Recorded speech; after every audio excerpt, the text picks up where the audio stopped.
I want to talk about something nobody in the trading space in Hong Kong actually talks about. Now, it's not about the setups or the strategy, because I've sat in front of these charts and I've watched myself make every single mistake you can make. Not once, but repeatedly, knowing it was wrong while I was doing it. And for a long time, I thought it was a strategy problem. That maybe if I found the right system, the right indicator, the right setup, or the right mentor, it would click. But it wasn't a strategy problem, it was a me problem. And here's the thing, if you're from Hong Kong or from Asia, then this hits different than it would for someone in Europe. Because we grew up in a culture where failure is not just personal, it's family. It's losing face at the dinner table. It's if you fail, we don't talk about it. Do you know what I mean? So you're sitting at dinner and your parents ask how things are going and you're down in a month and you just say, yeah, fine, I'm still trading.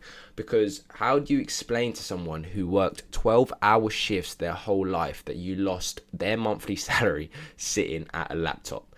The pressure here is different. Hong Kong is one of the most expensive cities on earth. The hustle is baked into the culture. Everyone around you is grinding, but they're grinding through selling their time for money in the corporate world. And if you're trading, you're already doing something that most people around you think is gambling. So when you lose twice. You lose once in your account and you lose once in your head and your family status quo. So the second loss, that's the one that kills the trader the most. And here's what I realized after going through it, the actual problem. The market doesn't care about your ego. It doesn't care that you studied the charts for 2 hours, that you saw that doji candle here and you took it long. It doesn't care that you need this trade to work because rent is due or because you told your friends that you were doing well. The market is completely indifferent to your situation, but we're not indifferent. We're emotional and we're human. And in the Asian culture specifically, I say this because I've lived it. We attach our self-worth to our results. We attach our status to money. Whoever makes the most money has the most respect in our culture, especially in the family settings. If the trade wins, I'm smart. And if the trade loses, I'm a failure, and it becomes your identity. And the moment trading becomes about your identity, that's when you're cooked.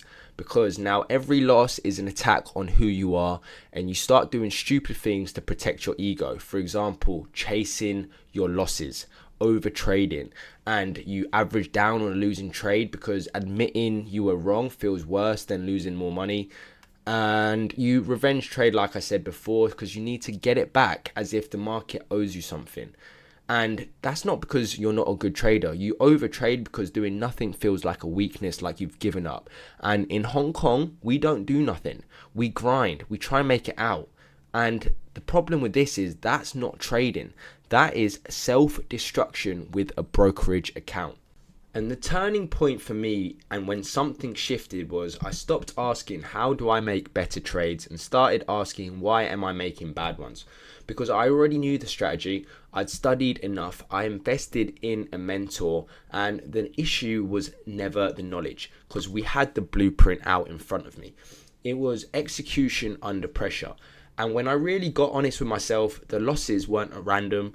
They had a pattern. They happened after a winning streak when I got overconfident, or after I lost when I was trying to recover too fast, or late in the day when I was tired and bored, so I just wanted to take a trade. Once I saw the pattern and followed the rules, I built around it. Not the trading rules, but behavior rules. And the framework that actually fixed it was I started treating losing trades like data and not verdicts. So a loss doesn't mean you're bad at trading. It means the trade didn't work and that's it. You document it, you learn from it, and you move on. The traders who last are the ones who depersonalize the outcome. The second is I set a daily loss limit and I made it a non-negotiable. When I hit that number, I close the platform, I close the laptop. For example, if I can only risk $100 as a beginner. If I've lost that, I come back again tomorrow. It doesn't matter what the market is doing. It doesn't matter if the setup is right there. In Hong Kong, you can always find a reason to keep trading, but you have to build the off switch for yourself.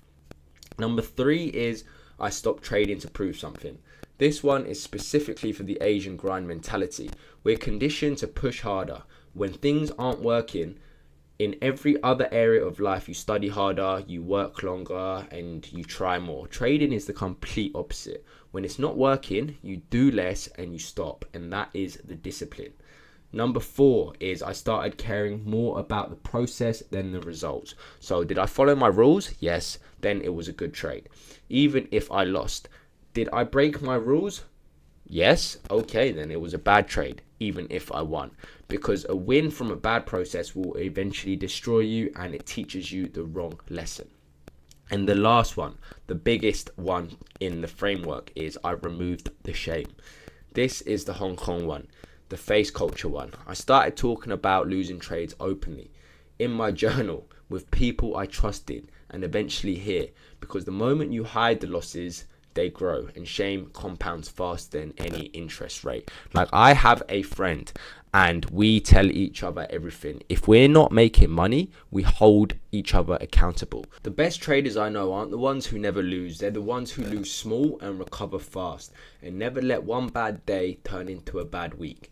And here's the bigger picture, and here's why this matters beyond just trading. Everything we talked about, the ego, the overtrading, the grind mentality that works against you, these are patterns that show up everywhere in life. The discipline you build in trading bleeds into your businesses, so your relationships and your decisions. Hong Kong is full of smart, hard-working people who burn out because they never learn to sit with discomfort, take a loss, and move on with clarity. Now, trading, when you do it right, actually teaches you that skill. That's why I'm still here. Not because every month is green, because every month I'm better at this than I was before. If you're going through it right now, if you're in a drawdown, if you're revenge trading, and if you're hiding losses from people close to you, first, you're not alone. Second, it's fixable. And the third, the fix is not a new strategy. It's this conversation with yourself that I just had with you. And maybe you need a community, has a fellow mindset, and is going through the journey with you together. So sometimes the Blueprint Academy is not just for the strategy and mentorship. It's actually having a close-knit community where everyone is printing and winning together. So if you made it to the end of the video, don't worry guys, stick at it. Don't give up on trading. It's going to be your time soon. And if you want mentorship and guidance within this, then apply down below. There is a waiting list to get into my Blueprint Academy. We open up spots every single month. So looking forward to having a conversation with you guys. Lock in.